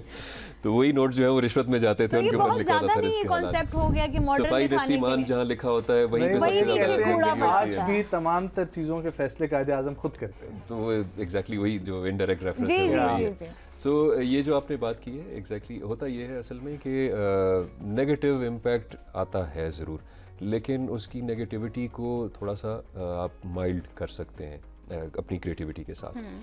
अगर आप 25 एपिसोड्स का एक ड्रामा है, तो उसमें 24 एपिसोड्स में अगर जो नेगेटिव कैरेक्टर है वही ग्लोरीफाई हुआ है बिल्कुल। और उसी को हाईलाइट किया गया है और उसकी अचीवमेंट्स और उसका ये और वो, उसकी एक अच्छा लोग उसका villain लाइफस्टाइल बनना हाँ, और वो सब, तो दूसरे लोग भी इम्प्रेस होंगे। अब 25वीं एपिसोड में आके अगर वो मर भी गया या वो हीरो जो है बेचारा जिसने 24 एपिसोड तक ख्वारी काटी ऐसे ही तकलीफें हीरो बन भी उठाई, गया। वो अगर एंड वो वाली charisma एपिसोड जो है में वो तो उसी का एग्जैक्टली, रहेगा। लेकिन वो कैरिस्मा जो इम्पैक्ट है जो लॉन्गर एपिसोड्स थी या जो लॉन्गर ड्यूरेशन थी उसमें नेगेटिव villain ही कैरेक्टर जो बनना था चाहेंगे। वो okay, so you work with many directors, आपको किसका क्राफ्ट अच्छा लगा अपने साथ? आपको लगा कि मुझे इनके साथ दोबारा काम करना है? मैं अभी तक तकरीबन मैं डायरेक्टर्स से मुझे कोई गिला नहीं। मेरे जितने भी डायरेक्टर्स गुजरे हैं सिवाय एक दो के जो उनके साथ शायद मेरा इतना अच्छा एक्सपीरियंस नहीं रहा, प्रॉब्ली ये था कि उनको या तो मेरा पोटेंशियल समझ नहीं आया या मुझे उनका तरीका समझ नहीं आया, जिस वजह से हमारी एंड प्रोडक्ट, ऐसा नहीं कि कोई पर्सनल क्लैशेस या इस तरह की कुछ लेकिन एंड प्रोडक्ट उस तरीके लेकिन से एंड निकल प्रोडक्ट उस तरह से नहीं निकल पाई जो एक्सपेक्ट कर रहा था मैं। What was your favourite character अभी तक जो आपने किए हैं? अभी तक जो किए हैं उनमें से मैं क्या कहूँ, अभी तक मुझे तकरीबन सारे ही ठीक लग रहे हैं। But the one was like यार ये मुझे अच्छा वही पमाल वाला पसंद आया है। पामाल अच्छा। वाले का हाँ जी, मुझे पमाल वाला पसंद आया। पामाल वाले का असल में मुझे अभी चूंकि एक तो रीसेंट भी है और दूसरा ये है कि मैं ख्याल से मैं अगर उसको इस तरह से पुट अप करूँ कि टॉक्सिक दिखाया जाता है मस्कुलिनिटी को हमेशा True. और बड़ा अनफॉर्चुनेट है कि हमें एक ऐसा प्रोपेगेंडा मिला है पूरी दुनिया पे इस वक्त कि जिसमें मस्कुलिनिटी जहाँ पे भी आएगी तो वो दिखाएंगे कि वो जी नहीं toxic जी ही ये होके। मेल शोविनिज्म है और ये पैट्रियार्ची है और फलां है ये वो है। ऐसा कुछ भी नहीं है असल में। ठीक है। तो जो ये वाला कैरेक्टर है ये इसी चीज़ को डिनाई करता है कि आपके ज़रूरी नहीं है कि आप कोई अपना मकसद लेके ही किसी के साथ आप खड़े हों और हेल्प करें। मिसाल के तौर पे वो खातून के साथ जब होता है हरासमेंट, तो खैर मैं इसको नहीं कहूँगा, लेकिन एक बदतमीज़ी सी होती है जी। जो लोग लेबल करते हैं लोगों को, उनके ऊपर कुछ ना कुछ वो तहमत लगाने की कोशिश करते हैं। तो उस पर वो कैरेक्टर जो है वो ये फील करता है कि ये चूँकि इसका Male office। पहला स्टेप है ज़िंदगी में, प्रैक्टिकल लाइफ में, और अगर पहले स्टेप पे ही इसके साथ ये वाला हो कदम गया लड़खड़ा और अगर जाए। मैंने इसको कवर ना किया और मैंने इस चीज़ का कोई उसका कोई सब्स्टिट्यूट या कोई इसका अल्टरनेटिव या कोई भी इसका सोल्यूशन अगर मैंने प्रोवाइड ना किया तो इसका दिल टूट जाएगा, इसकी हिम्मत टूट जाएगी। So I should be the one to step forward और मैं उसको जाके मना के लेके आऊँ ताकि उसको अच्छा। आगे ज़िंदगी में। अब मुझे ये बताएं कि कहा ये जाता है कि आपकी डिफरेंट लुक जो है ना वो आपको फ़ायदा भी देती है और नुकसान भी देती है। तो आसिम भाई, अगर मैं देखूं बहुत सारे आपके एज ग्रुप में एक्टर्स में से, तो आपकी एक मुनफरिद लुक है। आपको क्या लगता है इसकी वजह से इंडस्ट्री ने आपको फ़ायदा दिया है या बहुत सारे ऐसे कैरेक्टर्स हैं जो आपसे रह जाते हैं इस वजह से? मेरा ख्याल है कि वो मुझ तक आते ही नहीं है क्योंकि उनको सर पे बाल चाहिए। और लेकिन आप बहुत अच्छा विलन जो है वो रियल लाइफ Villain, में वो सूट करता है, गैंगस्टर लुक नहीं होती है वो आपको देखिए, बहुत सूट करती है।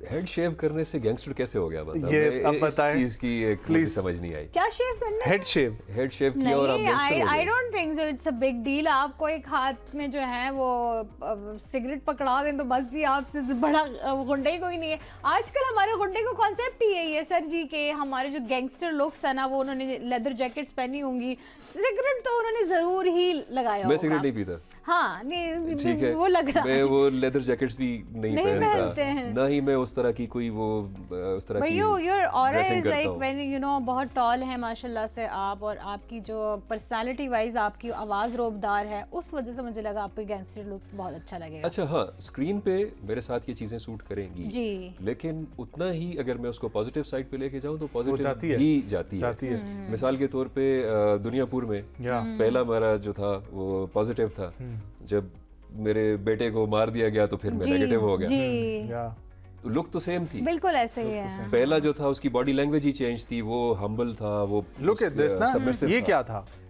ये तो दूसरा है। तो ये नेगेटिव कैरेक्टर था ना? हालांकि ये नेगेटिव उस तरह से नहीं था, बेसिकली ये एक उन्होंने एजेंसी का वो दिखाया है या कोई इस तरह की जो फोर्सेस होती है उनका वो बंदा दिखाया उसमें। सो और भी खैर काफी सारे अच्छा, हैं। ड्रीम प्रोजेक्ट के बारे में बताएं, कौन सा रोल जो है वो आप हमेशा से, अब जब से आपने इस करियर का स्टार्ट लिया है तो आप चाह रहे हैं कि मैं ऐसा रोल हाँ, और वो करूं, कर लिया है, ये अभी रोल करना है। होना चाहिए। मेरा ख्याल है कि पाकिस्तान में ना एक्शन थ्रिलर टाइप चीज़ अगर बने सही वाली तो मैं चाहूँगा कि मैं उसका पार्ट ज़रूर हूँ। लेकिन आप पहली प्रोडक्ट का तो पार्ट थे हाँ, लेकिन उसमें वो वाला एक्शन नहीं हो पाया। हाँ, मतलब आपके I been into physical activities most of my life, तो मार्शल आर्ट्स वगैरह ये वो इस टाइप की चीज़ें। फिर मैंने जो प्रैक्टिकल आपके होते हैं defensive shooting, pistol and machine guns और ये जो कुछ भी असॉल्ट वगैरह जो कुछ होता है, वो पठान कौन भी है ना, एक तो वो होने उसके बाद तो। नहीं, मैंने उसके कोर्सेज भी किए हुए हैं बाकायदा। अच्छा, हाँ हाँ that's जी, good. I been trained under senior officials and professionals. That's nice. So वो अल्लाह का शुक्र है, हमारा एक पूरी एक कम्युनिटी है हंटिंग। मैंने नेशनल लेवल तक लॉन्ग रेंज टारगेट शूटिंग की हुई है, 500 मीटर, 600 मीटर, 800 मीटर। तो मेरे 200 में से 181 पॉइंट्स भी आए हुए हैं। वो इस तरह का मतलब एक वो है कि वो एक दूसरी साइड है बिल्कुल ही, तो एक्सप्लोर करना चाहते हैं टारगेट उसको भी शूटिंग। साइड तो आसिम भाई वन लास्ट थिंग कि अब जो नए बच्चे बच्चियां आना चाहते हैं इस तरफ, इस फील्ड की तरफ, क्या क्या चीज़ें उनको मद्देनज़र रखनी चाहिए, कहाँ से स्टार्ट लेना चाहिए और किस तरीके से जो है ना वो ये सोचना चाहिए कि ये इंडस्ट्री हमें कोई एक दिन में स्टार नहीं बना देगी, स्ट्रगल क्या होती है? स्ट्रगल तो खैर मेरे ख्याल से मुझसे आप ना पूछें, क्योंकि मैं तो एक्सीडेंटली डिस्कवर्ड बल्कि forcefully dragged into this industry. देखा तो है लेकिन मैंने देखा है कुछ लोगों को कि जिनके साथ तकरीबन सालों लग जाते हैं उन बेचारों को और उनको कोई ब्रेक थ्रू नहीं मिलता। लेकिन वही वाली बात है कि वो कंसिस्टेंट होते हैं, उनको अपनी, चूँकि उनकी ख्वाहिश है, उनका एक शौक़ है, उनकी एक पैशन वाली फील्ड है। जो लोग नए आना चाह रहे हैं, कुछ लोगों को रिलक्टेंस इस वजह से भी होती थी पहले क्योंकि यहाँ पे बहुत सारी नेगेटिविटी इसके साथ अटैच थी, प्रोडक्शन टीम्स की तरफ से भी, डायरेक्टर्स की तरफ से भी, बाकी भी जो लोग थे प्रोड्यूसर्स वगैरह उनकी तरफ से इस भी। इंडस्ट्री का नाम ही बहुत जी हाँ। लोगों ने हाँ कर दिया था। और राइटली सो, क्योंकि इसमें ये नहीं कहूँगा कि जी ये नहीं था और वो था, बिल्कुल था। और बिल्कुल ऐसे। अब आहिस्ता आहिस्ता चूँकि चीज़ें बदल रही प्रोडक्शन टीम में भी बहुत पढ़े लिखे लोग आ और गए अब क्राफ्ट की तरफ ज़्यादा तवज्जो दी जा एग्जैक्टली। रही है। दूसरा ये है कि अब इन लोगों को भी एहसास हो गया कि जो पुराना वाला स्कूल ऑफ थॉट है वो काम नहीं करेगा, क्योंकि इंडस्ट्री के नॉर्म्स चेंज हो गए हैं अक्रॉस द ग्लोब। और इस वक्त चूँकि आपके OTT प्लेटफॉर्म्स की वजह से और वेब की वजह से आपको इंटरनेट के ऊपर हर तरह का कंटेंट इजीली अवेलेबल है। यस, आप छोटी सी सब्सक्रिप्शन ले लेते हैं, कोई भी सब्सक्रिप्शन ले लें आप, मेरा ख्याल है एप्लीकेशंस भी इस तरह की आ गई हैं कि जहाँ पे आपको हज़ारों के हिसाब से फिल्में और ड्रामा और सीरीज में वो सब मिल जाता है। सो आप सब्सक्राइब करें, मिनिमल सा उनका एक अमाउंट है मंथली, और उसके ऊपर आपको एक अच्छा कंटेंट मिल रहा है। अब हमारी इंडस्ट्री का कंटेंट उसके मुकाबले पे अगर नहीं होगा तो ये रह जाएगा। हमारे हमसाए में इंडिया है, ईरान है, बिल्कुल, बिल्कुल। इनका बहुत आला कंटेंट है। इंडिया से भी, मैं इंडिया तो खैर बहुत ही कमर्शलाइज और इस तरह से हो गया, बहुत ही ज्यादा, ईरान दूसरा वो बहुत शौक़े हैं, मतलब मैं उनको उस तरह से अप्रिशिएट नहीं बहुत ही करता। ज्यादा ड्रामा, ईरान, बहुत ही ईरान। ड्रामा को बहुत ही ड्रामाटाइज वो ड्रामाटाइज करते हैं, वो फिल्म बना देते हैं जी। हर एक चीज़ में से। ईरान का जो सिनेमा है, ईरान का जो कंटेंट है, ईरान का जो म्यूज़िक इतना खूबसूरत है और इतनी पाबंदियां और इतना सारा कुछ होने के बावजूद, प्रोडक्शन है वैसे सर, टर्की का एग्जैक्टली मैं वही कहने लगा उनकी था जो प्रोडक्शन। और अब आप ये सोचें कि उन्होंने अर्तुगरुल और उस्मान और ये सारे जितने भी ये सीरीज़ बनाए हैं, जब आप वो सीरीज़ देख रहे होते हैं तो आपको ज़रा सा भी फील नहीं होता कि ये उस दौर का नहीं है। बिल्कुल बिल्कुल। तो आज का 2024, तो मुझे ये 25, 26 बताएं। का एक इंसान सन 1200 की उसमें चला एक्टिंग जाता कर रहा है। है, हाँ। और वो आपको ले जाता और है असल आपको वो में। फील भी आ रही है कि Exactly. दे आर अच्छा, स्टिल इन दैट। तो हमें कहाँ पर कोई चीज़ रोकती है, यहाँ पर ऐसे प्रोडक्ट्स क्यों नहीं बन पाते? पैसे Hurdles की क्या कमी की है वजह हमारी? से या कुछ और मेरे मामला? ख्याल से स्क्रिप्ट का रिसर्च Based होना चाहिए। स्क्रिप्ट जो है उसकी रिसर्च नहीं हो रही। मैं पहले भी एक दफ़ा कोई इस तरह की बातचीत थी एक पॉडकास्ट में, मैंने ये कहा था कि हमारे पास अपनी इतनी अच्छी स्टोरीज़ हैं और हमने कभी भी उन स्टोरीज़ को एक्सप्लोर ही नहीं किया। हमारी स्टोरीज़ को उठा के इंडियंस ने एक नई फिल्म बना दी, यस, बिल्कुल। ठीक है, कोई एक कैरेक्टर भी उनका नहीं है उसमें, सारे के सारे लोग पाकिस्तान के पाकिस्तान के हैं characters हैं। और रियल लाइफ कैरेक्टर्स हैं जिनके साथ लोग रिलेट कर सकते हैं। चले आज वो कंट्रोवर्सी है या कुछ भी है, लेकिन उन्होंने उस अपने नैरेटिव को इतना ज़बरदस्त तरीके से उसमें उन्होंने पिच कर दिया है वो सारा narrative कि आज change कर से देते हैं। लेट्स से 5 साल के बाद अगर कोई बच्चा देखेगा जिसको रहमान डकैत के बारे में या चौधरी असलम के बारे में नहीं पता होगा ज़्यादा, वो उस फिल्म को देख के बिलीव कर लेगा कि अच्छा ये इस तरह से इसमें हुआ ये था। ठीक है, सो ये वो चीज़ें हैं कि जिनको हमें ऑन कर लेना चाहिए था पहले से, हमने क्यों नहीं किया, ये हमारी गलती है। तो मेरे ख्याल से जो प्रोडक्शन साइड है उसका भी कसूर है, डायरेक्शन साइड का भी कसूर है, क्योंकि डायरेक्टर्स भी उसी चीज़ को प्रेफर करते हैं जो प्रोड्यूसर क्या प्रोड्यूस करे। लगता है आपको कि इंडस्ट्री को फ्री विल हासिल नहीं है, मतलब कुछ जो है रिस्ट्रिक्शंस है उस वजह से, या फिर क्रिएटिविटी का हम कह सकते हैं कि उनके क्रिएटिविटी लैग करती है, या फिर इंडस्ट्री के नॉर्म्स कुछ इस तरह सेट किए गए हैं कि उसकी वजह से उनको लगता है कि ये चीज़ अप्रूव ही नहीं होगी? Probably it's an amalgamation of everything जो आपने A mention mixture of everything. हाँ जी, क्योंकि Social media. एक साइड को हम कसूरवार नहीं कस पे ठहरा सकते। ओके, सोशल मीडिया कितना किरदार अदा करता है किसी भी एक्टर को बड़ा एक्टर बनाने में आज के दौर में? सोशल मीडिया मीन कि आपकी fan following on social media, आपकी सोशल मीडिया पे इंटरेक्टिविटी, आपकी सोशल मीडिया पे इंगेजमेंट, क्योंकि डायरेक्टर्स मैंने देखा है कि वो यही देख रहे होते हैं कि इसको एक्टिंग आती है या नहीं आती, लेकिन सोशल मीडिया पे फैन फॉलोइंग अच्छी है, ड्रामा अच्छा चल रहा है। रीज़न ये है कि आपकी फ़ैन फॉलोइंग जो इंटरनेट यूज़ कर रही है वही वो फ़ैन फॉलोइंग है कि जो यूट्यूब पे उनके ड्रामा देखती है बाद में। बिल्कुल। और वो यूट्यूब्स के जो उनके व्यूज़ हैं उसी से उनकी ज़्यादा कमाई हो रही है आजकल, तो वो तो दूसरे एस्पेक्ट को भी देख रहे हैं। मुझसे ये वाला सवाल ना ही पूछें, क्योंकि वो होता है तो ना क्राफ्ट किधर गया फिर बीच में? मोची का अपना जूता हमेशा टूटा होता है। तो हम लोग, मैं चूँकि मार्केटिंग कंसल्टेंट रहा हूँ बहुत सारी जगहों पे, बहुत सारी चीज़ों पे, अभी भी लोगों को मैं कोशिश करता हूँ उनको हेल्प करूँ, सपोर्ट करूँ, लेकिन जो मेरा अपना सोशल मीडिया था वो अब जाके मैंने उसको एक्टिवली थोड़ा सा करना शुरू किया। अच्छा, मेरा जो पेज, जो मेरे अपना अकाउंट बनाया, ऑफिशियल अकाउंट, जो बड़ा मुझे फोर्स किया गया कि ये बनवा लो, उसके अभी मेरा हाले 200 सब्सक्राइबर भी नहीं है, तो मैं I am not in the right position और I would not be the right person to answer this. हमारे प्रोड्यूसर बोल रही है 165। हाँ, हमारे प्रोड्यूसर ने भी चेक करके बताया। अच्छा, वैसे आपको भी खुद को प्रमोट करना थोड़ा और लगता होगा कि खुद को कैसे प्रमोट किया जाए, राइट? मुझे सबसे बड़ी रुकावट ही ये थी कि मैं दूसरों के लिए तो मैं कर लूंगा, लेकिन मैं अपने बारे में क्यों, कैसे कहूँ मैं अपने बारे में कि यार अच्छा मैंने बहुत अच्छा रोल किया है, वो मेरे लिए मुश्किल है। अच्छा, ये मेरे लिए साथ भी ये होता है। अच्छा, एक चीज़ मुझे ये बताएं कि हम अगर अपने सिनेमा की और उसकी रिवाइवल की एक बात करें, हम देखें तो बाहर के मुल्कों में जो प्रोडक्शन होती है वो कहाँ की कहाँ पहुँच गई है। हम जब भी कोई बहुत मुश्किल से एक मूवी बनाने की कोशिश करते हैं तो वो एक तो लंबी बहुत ज़्यादा होती है ड्यूरेशन, उसमें जो इवन अगर हम कोई कॉमेडी मूवी बनाने की कोशिश करें उसमें सीन हम इतने लंबे खींच लेते हैं कि वो फन का फैक्टर ही ख़त्म हो जाता है ना एंड पे, ठीक है? हाँ, इतनी ड्रैग चीज़ें होती हैं और रिपीटिशन होती हैं, एक ही तरह के कॉन्सेप्ट हैं, एक ही तरह की कॉमेडी है जो चल रही है। वाई रिवाइवल के लिए हम ये सवाल तो किसी फिल्म डायरेक्टर और फिल्म प्रोड्यूसर से कर लेना चाहिए था, लेकिन मैं एज एन ऑडियंस या एज ए क्रिटिक अगर आप उसको कहें तो मैं ये कहूँगा कि हमारे यहाँ सिनेमा को ख़राब किया गया बहुत ज़्यादा, और जानबूझ के ख़राब किया गया। हमारा सिनेमा जब तक वहीद मुराद, मोहम्मद अली साहब, शाहिद साहब, नदीम साहब, ये सब जो थे उनके दौर में, उनसे भी पहले, बल्कि आपने देखी इनकी फिल्म्स? हाँ, बहुत देखी। मैं चूँकि मेरा बचपन मेरे दादाजी के साथ गुजरा गांव में, तो वो वहीद मुराद के फैन थे, वहीद मुराद और मोहम्मद अली के और उन सब के फैंस, बल्कि उनका जो सबसे फेवरेट गाना था वो गुलाम अली साहब का वो था, चुपके चुपके रात दिन आंसू बहाना, याद है? And even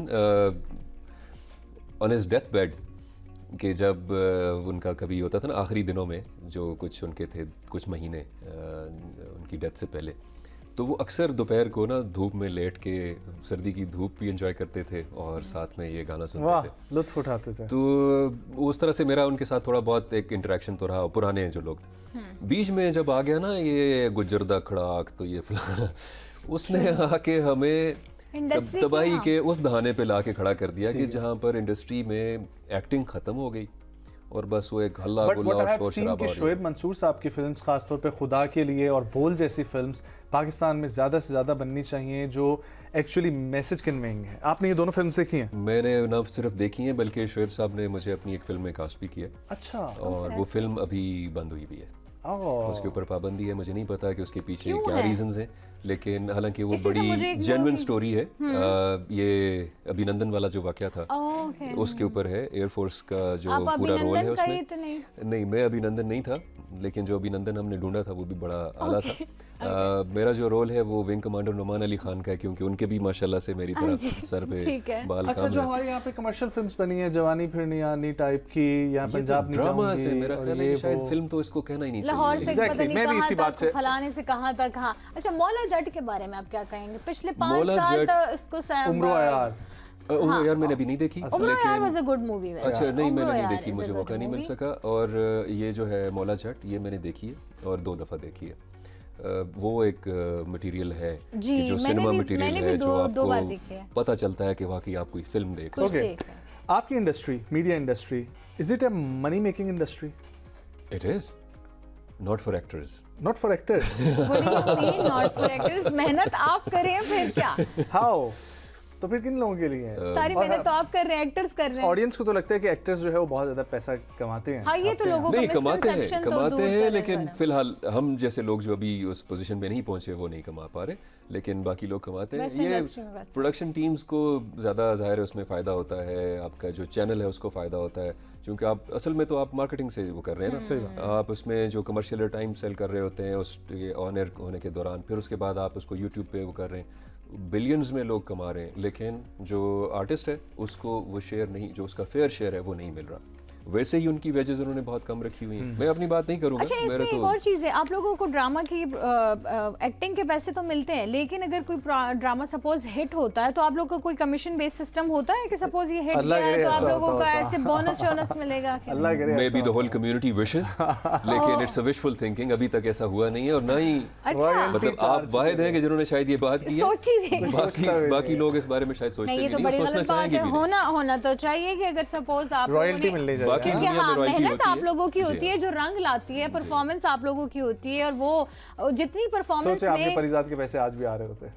oh I wish हाँ, ऐसे वफा देखिए के भी आ रहे कैरेक्टर होते की हैं, वजह परिजात से के भी ही आ रहे होते हैं और अभी पिछले दुनिया भर के भी आ रहे हैं। अभी पिछले दिनों सबा फैसल आई थिंक उनका एक था कि जी मेरे कैरेक्टर की वजह से ही ड्रामा जो है वो हिट होता है, और किसी हद तक की बात सच भी है कि एक्टिंग की वजह से स्पेशली जो मेन कैरेक्टर होता है और किसी का भी कैरेक्टर अगर बहुत खुश उसलूबी से निभाया जाए तो हमें ऐसे लगता है कि हम इस ड्रामे के अंदर इतने खो जाते हैं कि हमें ऐसा लगता है ये रियल लाइफ में हो रहा है, और वो ज्यादा एंगेजिंग होता है। तो मेहनत तो सारी एक्टर की ही हुई ना, जी हाँ। तो फिर उनको रॉयल्टी मिलनी चाहिए। एक चीज़ जिसके ऊपर हम लोग बात कर रहे थे ऑफ एयर, नाजिश ने आपसे सवाल किया था, हमने कुछ अर्से पहले एक पॉडकास्ट मैंने खुद भी जाके किया फिरदौस जमाल साहब का, और उनका एक पॉडकास्ट भी बड़ा वायरल हुआ because he is a Pathan, he belongs to Peshawar, और वहाँ पर उनको जब अर्ली एज में उन्होंने एक्टिंग स्टार्ट की थी, फैमिली का काफ़ी बैकलैश मिला था और आसपास की पठान कम्युनिटी ने काफ़ी उनको जो है ना वो इस तरीके से किया था। फिर आगे बढ़कर भी आज दिन तक वो ये जिक्र करते हैं कि मुझे ये बैकलैश मिलता है, मुझे अपनी खाला ने अपने घर से निकाल दिया था इस वजह से। So being a Pathan in that industry, आपको कुछ ऐसा फील हुआ अपनी कम्युनिटी की तरफ से? नॉर्मली तो आई डोंट इवन केयर, ठीक है, I don't really give you know. तो चूँकि मैंने ज़िंदगी में जो कुछ किया है वो अपनी ही धुन में किया है, और अल्लाह का शुक्र है कि बड़ी भरपूर ज़िंदगी गुजारी है मैंने, और अकेला रहा। उससे फ़ायदा ये हुआ कि जब दादाजी के साथ था तो उस वक्त तक तो चले ठीक था, लेकिन जो डायरेक्ट इन्फ्लुएंस था वो उनका बहुत ज़्यादा था मेरे फादर की डेथ के बाद। ठीक। तो वो जो बचपन का मेरा कोई 10-12 साल का टाइम उनके साथ गुजरा है, उसमें उन्होंने, चूँकि he was a senior police officer retired, अच्छा, तो समहाउ उन्होंने मेरा जो ब्रॉटअप किया है वो इस तरह से किया है कि मैं भी एक थानेदार ही बना। तो वो अपने डिसीजंस पहले एवेल्युएशन करनी है, Authoritative behavior. नहीं नॉट जस्ट अथॉरिटेटिव, उसके साथ ये था कि एक रिस्पॉन्सिबल अथॉरिटेटिव बिहेवियर, और किसी के साथ कोई ज़्यादती नहीं करनी और अपने साथ होने नहीं देनी। अपने ऊपर चलें, खैर है, बंदा बर्दाश्त भी कर लेता है, लेकिन जो कलेक्टिव एक असूल पसंद इंसान मतलब जी बनाने हाँ, में। तो शुक्र अल्हम्दुलिल्लाह उस तरह से रहा, किसी की मैंने इतनी परवाह नहीं की, जो डिसीजन मुझे खुद सही लगा है वो मैंने कर लिया। एक दफ़ा इस तरह से हुआ था कि हमारे एक दोस्त हैं, उन्होंने हमारे एक रिलेटिव ही हैं एक तरह से, उनको मेरा इंट्रोडक्शन कराया, जिनसे मेरी शायद पहली दफ़ा मुलाकात हो रही थी। ठीक। तो मैं नया ये परिजाद वगैरह का जो सीन था इसमें, तो एकदम से वो हाइप क्रिएट हुई, तो उन्होंने जज्बात में आके अपनी दोस्ती का और बाकी जो मेरा प्रोफेशनल साइड है उसका रेफरेंस दिए बगैर उन्होंने उनसे तारुफ करवाया कि जी ये आसिम शाह काका खेल साहब हैं, और वो भी काका खेल थे। तो उन्होंने बड़ा खुश होकर हाथ आगे किया और उन्होंने कहा कि जी ये टीवी में एक्टर हैं और ये जी ड्रामों में काम करते हैं। उन्होंने हाथ पीछे कर लिया, मतलब तो Very मुझे nice. बड़ा अजीब लगा हर किसी को कि यार ये क्या हरकत की है सब साहब ने, लेकिन बहरहाल खैर I ignored him and then I decided कि यार आज के बाद मतलब I should not be feeling any kind of remorse और शेम और anything about it. Definitely. This is my decision, और मैंने खुद अपना डिसीजन लिया है और मैं इसके इस बाद बात से ये मैसेज भी है हमारी ऑडियंस के लिए कि आप कुछ भी करना चाहते हैं, ऐसी चीज़ जो आपको महसूस होता है कि किसी के लिए हार्मफुल नहीं है और आपके अपने लिए हार्मफुल नहीं है, एंड इट्स नॉट अ सिन, तो ज़रूर कीजिए और आसपास के लोगों की परवाह जो है वो ना करें।